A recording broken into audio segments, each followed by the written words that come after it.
The Galactic Arena Trials were supposed to be humanity's introduction to the cosmic pecking order.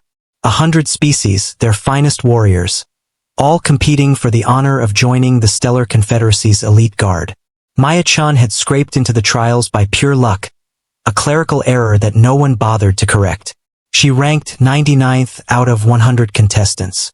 The Zephyrian who placed 100th had 3 broken limbs from a training accident. Maya was essentially the worst functional warrior in galactic history to make it this far. The other species didn't bother learning her name. The 12-foot fairy warriors dismissed her with contemptuous clicks of their mandibles. The crystalline Vorak barely registered her existence, their geometric forms refracting light in patterns that suggested boredom. Even the diminutive, pixie-like Zalani, standing barely 3 feet tall, looked down on her with their luminescent eyes. "Soft skin will not survive first trial," rumbled Thok, a fairy champion whose carapace bore scars from a dozen campaigns. "Why do the judges waste time?" Maya adjusted her standard-issue combat suit, the only equipment humans were allowed, and said nothing. She'd learned early that talking back only made things worse. The trials themselves were brutal. Combat simulations against AI opponents, endurance tests in hostile environments, tactical puzzles that required split-second decisions. Maya consistently placed in the bottom 10, occasionally scraping into the bottom 5 when someone else had a particularly bad day. But she kept advancing, not because she was winning, but because the trials weren't elimination-based. They were comprehensive assessments designed to evaluate every possible combat scenario a Confederate guard might face. The final trial was different. The arena masters had acquired an apex, a creature so dangerous that even the Confederation's xenobiologists only studied them from orbit. Standing 15 feet tall with obsidian claws and hide that could deflect plasma bolts, apexes were the ultimate predators. They hunted across star systems, treating spacecraft like snacks. This one had been captured during a rare dormancy cycle, transported in cryostasis, and was now being kept in a containment field that flickered ominously.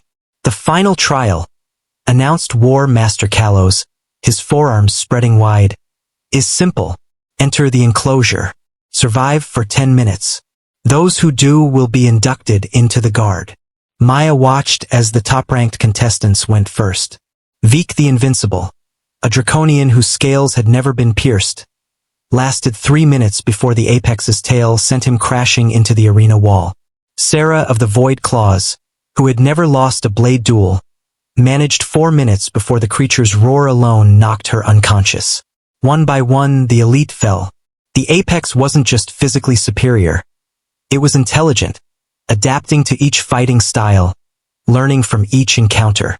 By the time Maya's turn came, 99 contestants had failed. The arena reeked of fear pheromones from a dozen different species. She stepped into the enclosure. The apex turned toward her, and Maya felt her knees nearly buckle. Up close, the creature was a nightmare made manifest.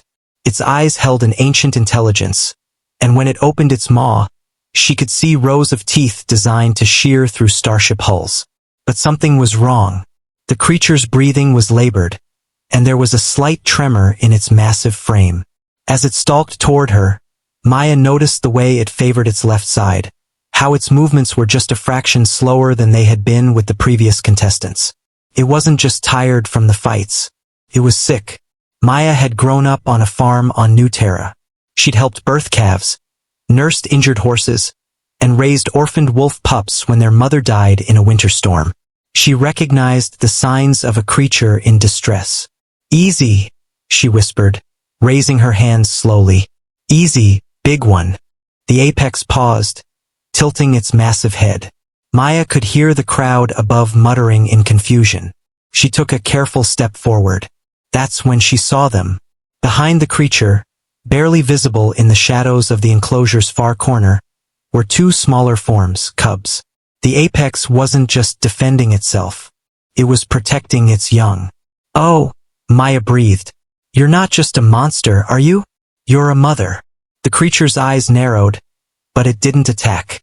Maya began to move, not away from the apex, but in a wide circle around it.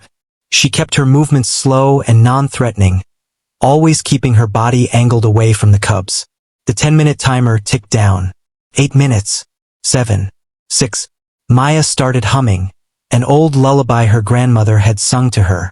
The sound seemed to resonate strangely in the enclosure, and the apex's breathing began to slow. 5 minutes. 4. The creature was still watching her, but its aggressive posture had shifted. Maya could see exhaustion in its stance, the weight of constant vigilance over its cubs.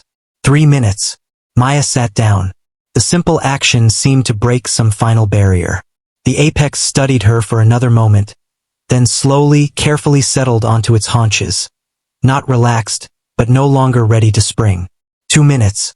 One of the cubs, barely the size of a large dog, but already showing wicked claws, crept forward.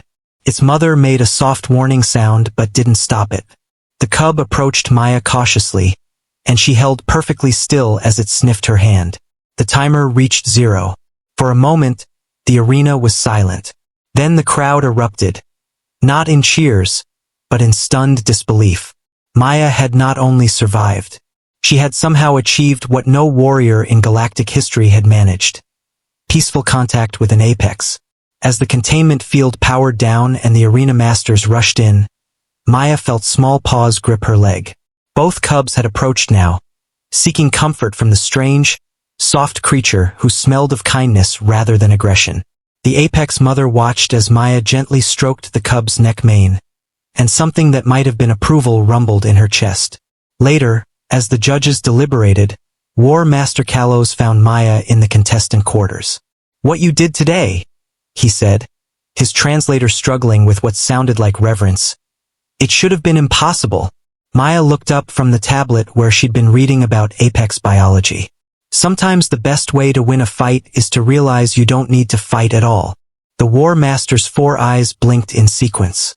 The apex and her cubs, the Confederation scientists, have been trying to study their species for centuries. Today, because of you, we learned more than in all our previous research combined. He paused. "You didn't rank first in the trials, Maya Chen. You ranked first in something far more important. Understanding that strength isn't always about defeating your enemy. Sometimes it's about protecting what they love." As Maya walked out of the arena complex, she carried with her not just admission to the Confederate Guard, but something rarer. The knowledge that humanity's greatest weapon wasn't their technology or their ferocity. It was their ability to see beyond the monster to the mother, beyond the enemy to the soul in need of understanding. The galaxy was about to learn what humans had always known. Sometimes the gentlest hand wins the greatest victories.